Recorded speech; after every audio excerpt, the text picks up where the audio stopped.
There was a special moment during that meeting where I was explaining the position where I was, which is a little town called San Blas, to Fidel Castro on a big board, and explaining what happened there. And we have been bombarded all night long for 3 days by mortars and cannons. And Fidel Castro called the gentleman who was in charge of that bombardment, who is now a colonel or a general in Cuba, and he walked up to me and he stretched his hand and we shook hands. When that gentleman and I, who were fighting each other just across a little highway for 3 days, shook hands, everybody in that room stood up and started applauding. That's really impressive. What do you think of President Obama's Cuba policy right now? Is it encouraging for you?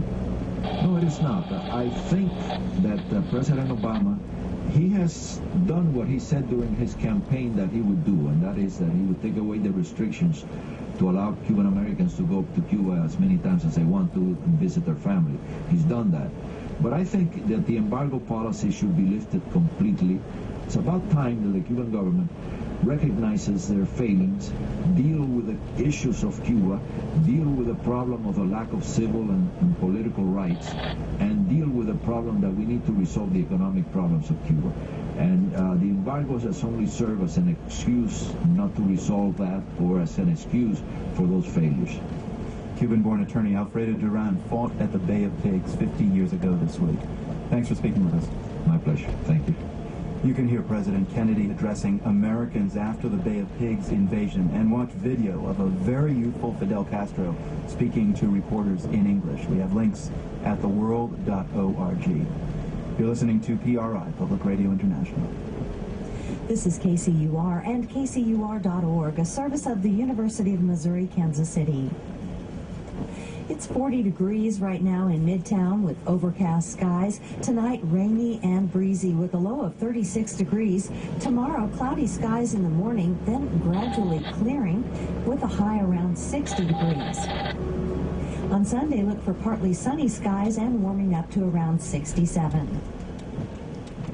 An update of the news is next. I'm Marco Werman. Coming up on The World, a rare anti-nuclear protest in Japan, and later a group of architects and designers brainstorms ideas for how to help Japanese after the tsunami. So many designers around the world have been inspired by Japan, and I think it's really their chance to sort of inspire Japan now.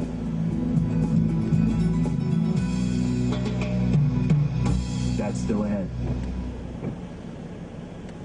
BBC News with Nick Kelly. Finance ministers from the G20 group of industrialized nations have agreed on a plan for identifying countries whose policies could put the global economy at risk if left unchecked.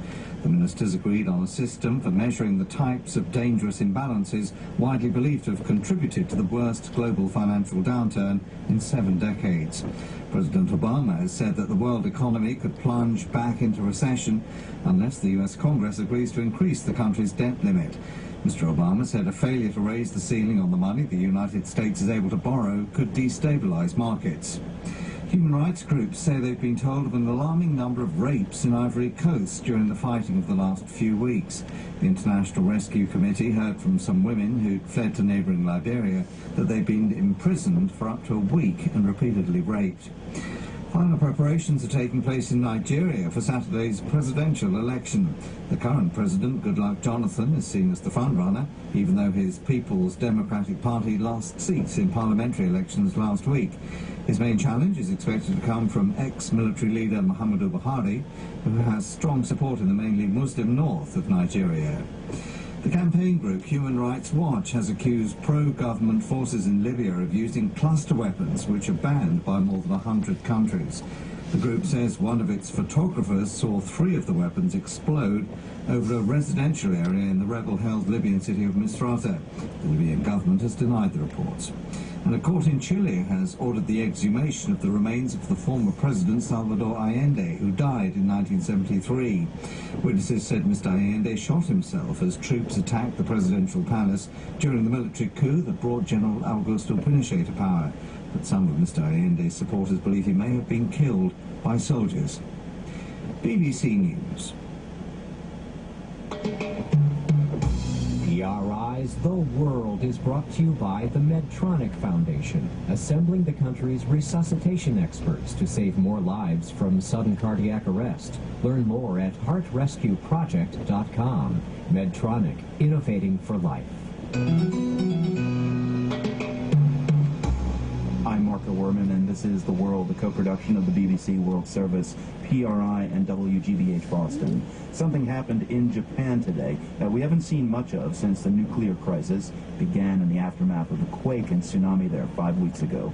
An anti-nuclear protest in Tokyo.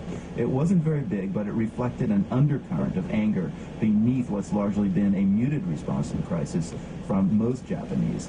The World's environment editor, Peter Thompson, joins us now. Peter, what went on at the protest today? Well, Marco, it took place outside the offices of Tokyo Electric Power, which owns the Fukushima plant. Like you said, it was small, maybe 150 people, but they were vocal, of course.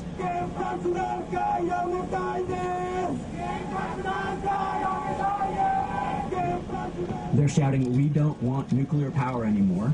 That's a tall order in the short term because Japan gets roughly a third of its electricity from nuclear power, but protesters say they believe it is possible. This woman is saying, we can do it, we can maintain our lives without nuclear power.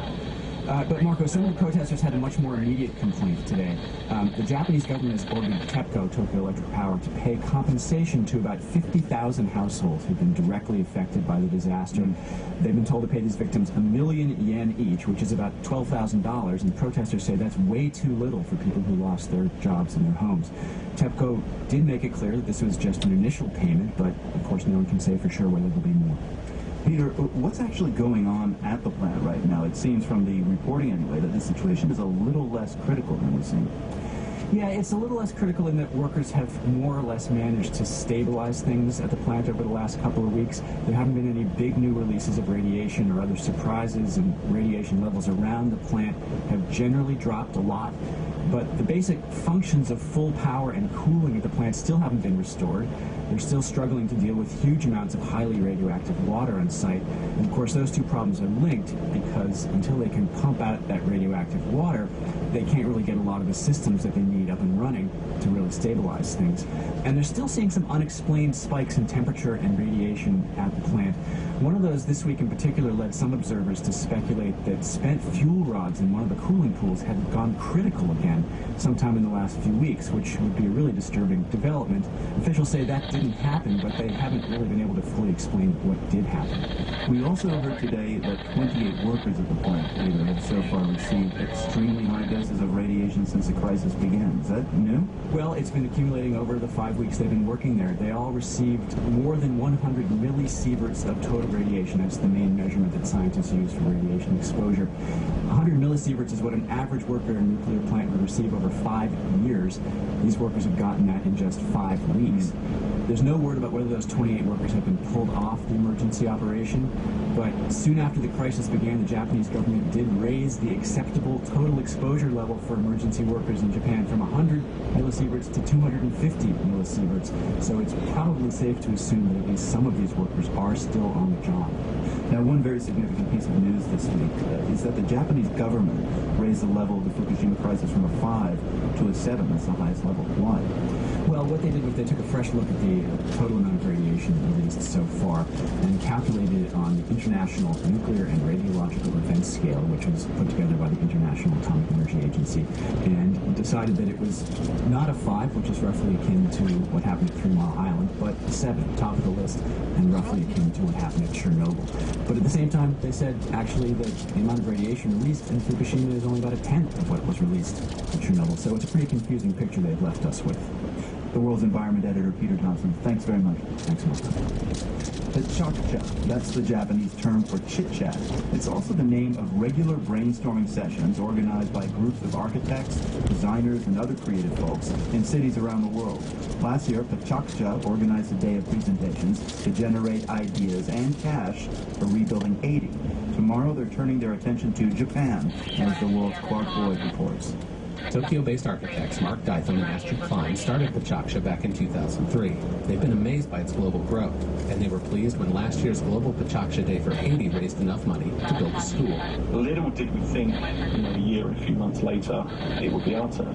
Ditham says he and Klein were in their offices when the earthquake struck Japan last month. We were in the middle of Tokyo, and it kind of felt like Toontown. You weren't sure where was the level point. The buildings were kind of dancing around. They really were dancing. Ditham says they immediately started getting